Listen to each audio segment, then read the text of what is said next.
So, Nottingham Forest leaves.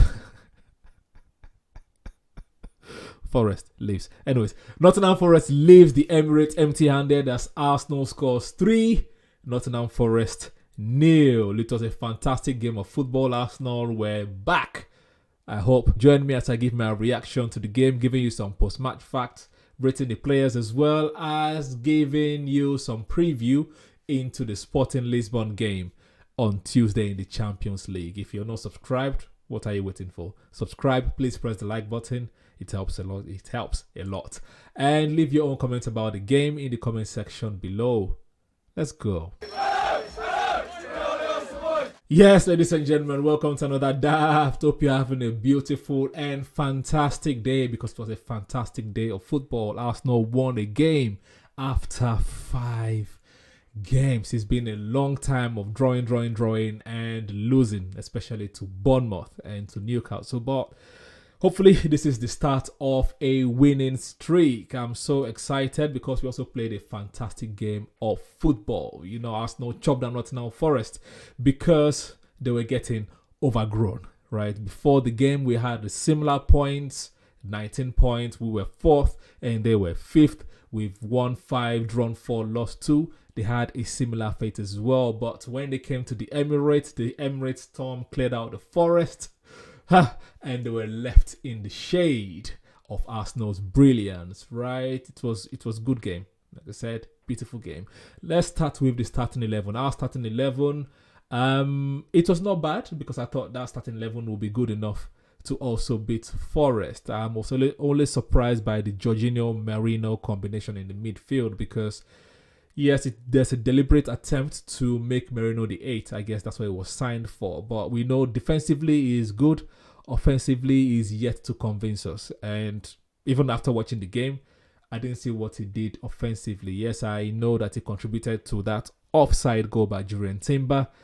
But besides that, offensively, I didn't really see his contribution much. But obviously, he was good with pressing the ball. And yeah, so let's park that to the side. I think that was the only thing that I was a bit skeptical about. Jesus was back in the team. No problem. Jesus on the left, Saka on the right. No, Jesus up top, Trossard on the left, Saka on the right. And in the first few minutes, Jesus, the first 2 to 3 minutes, as usual, every game, first 2 to 3 minutes, it felt like Jesus was back and nothing happened afterwards. He switched with Trossard. He went to the left. Trossard was floating between the middle and the right. And we didn't see Jesus anymore. But anyway, that was the starting 11. It was good. And Forest, on the other hand, they started Taiwo Awoniyi. And apparently Taiwo Awoniyi had scored in the previous 3 games against Arsenal. So it makes sense for them to drop their top goal scorer, Chris Wood. They needed a goal, and even Wood couldn't give them the goal. Awoniyi was snuffed by William Saliba today. I was very happy to see that because even last season when we played, Saliba had a almost perfect game until he scored. But this time, Awoniyi did not even get a snuff. Stylistically, they were a good team for us to play because Arsenal were very offensive, expressive. They, on the other hand, tried to give us possession and see if they could defend, but not this Arsenal today, man. This Arsenal were mean. This Arsenal were dangerous. Odegaard had a point to prove. He said it in his post or his pre-match or captain's note ahead of the game that they need to start winning again. I was really happy with that. The squad was rotated. Maybe Sterling could have started, but obviously you know that if Sterling starts, that means Saka is going to be on the bench. And we know no Saka, no Partey, because Saka actually uprooted Nottingham Forest.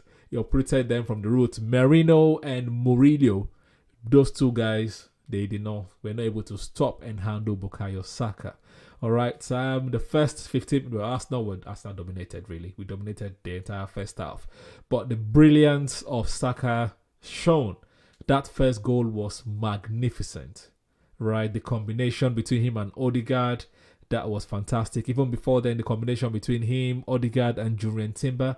Timber is just a baller. He is a baller. He doesn't do what White does, But what he does well. Like, he comes in as another striker, to be fair.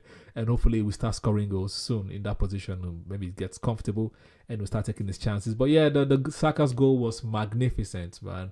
The shot, even the intricate passing between him and Odegaard, the flick from Odegaard, right? That alone needs to be framed. Just that it made a gif, to be fair. And Saka just running through the entire defense. They knew what he was going to do. They couldn't stop it.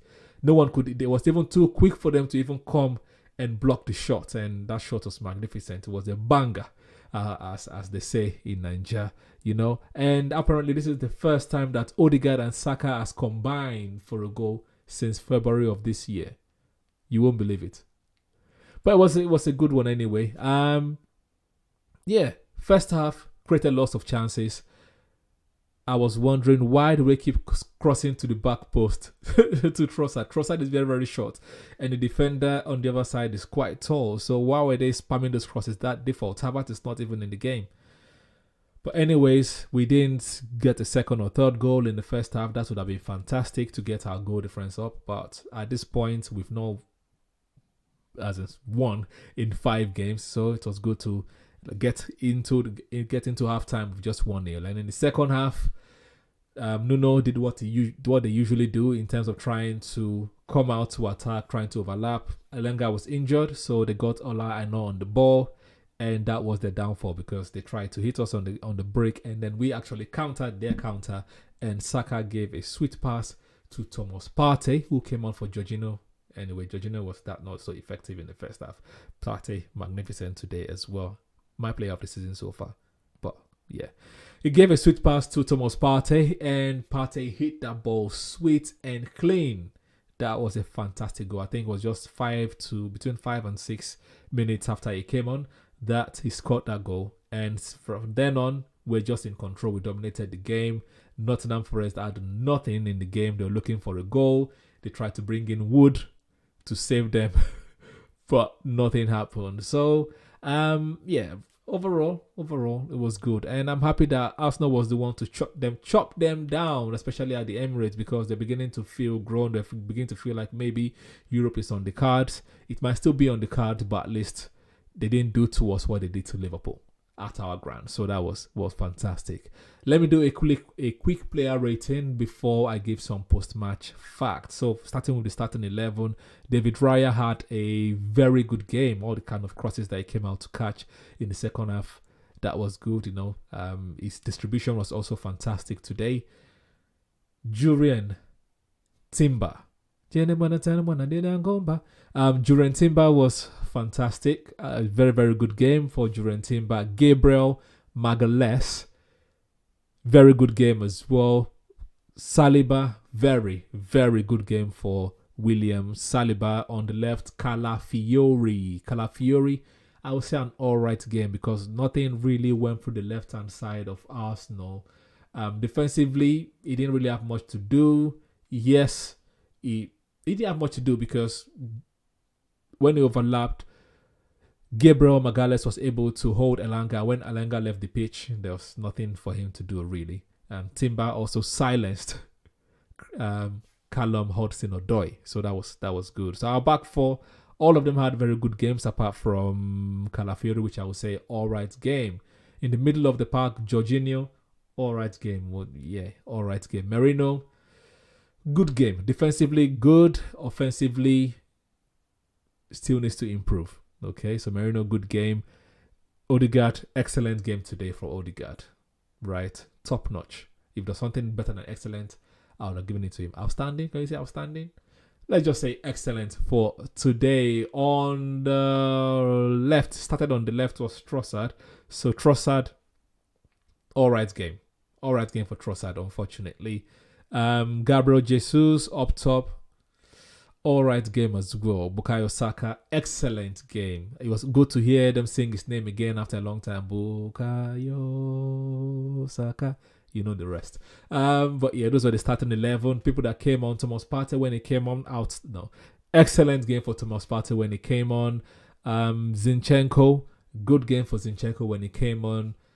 Raheem Sterling, alright game. Waneri, very good game. His goal was also immaculate. Basically, all the 3 goals from Arsenal today were fantastic. That's the way we want to see Arsenal play. That fluid, easy passing, one touch, overwhelming the defense of the opposition team.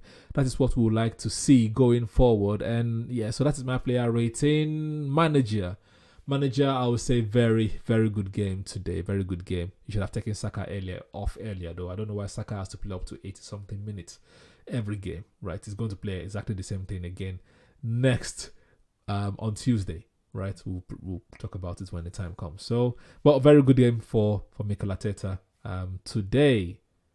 Yes.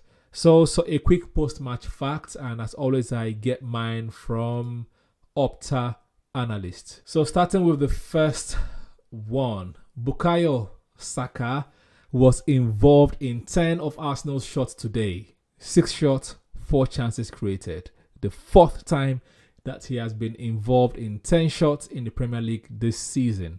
No other player, Ole Palmer, has done this more than twice in 2024-2025. So Ole Palmer has done involved in 10 shots this season. And at age 17 and 247 days, Ethan Nwaneri is now Arsenal's 2nd youngest Premier League goal scorer behind Cesc Fabregas in 2004.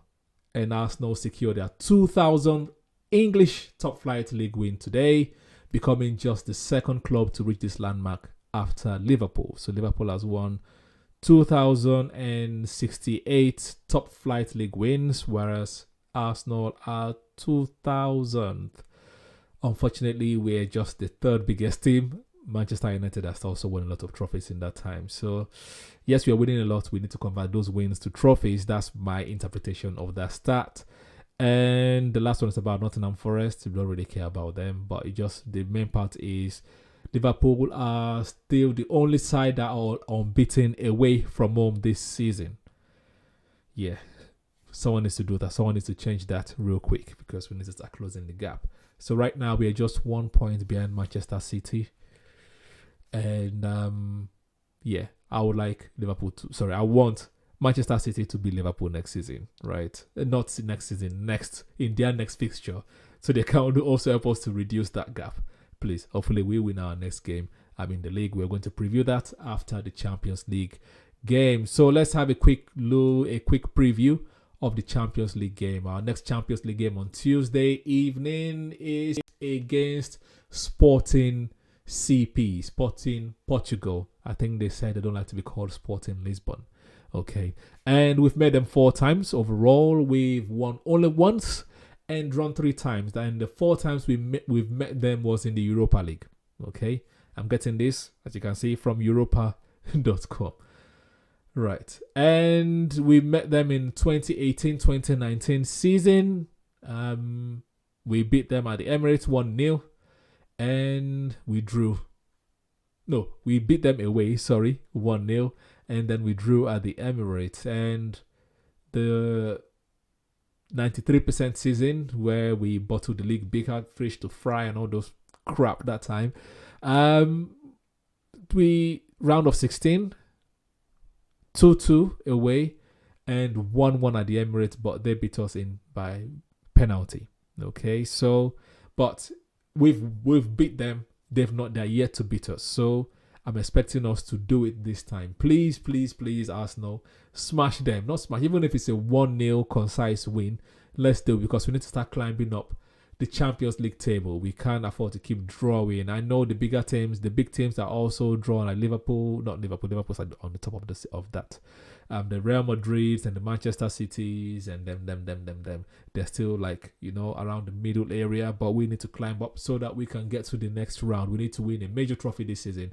If you're not winning the Premier League, win the Champions League. I know it will still be early for us to win the Champions League, but we have the team to do it. Just focus on one and do it, as well as win a domestic trophy as well.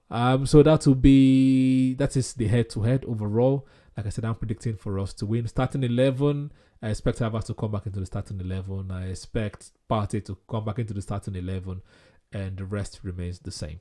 All right.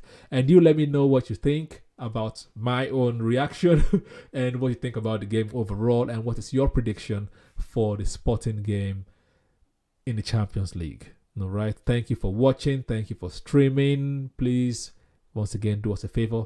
Press the like button. Subscribe if you're new or yet to do so. And I'll catch you after the next game. But please, in the meantime, please check out our latest Scatteryan podcast about going viral and, you know, the double-sidedness of going viral. All right. Thank you very much. Have a wonderful time. And I'll catch you in the next one. Peace. Psst, psst. Oi.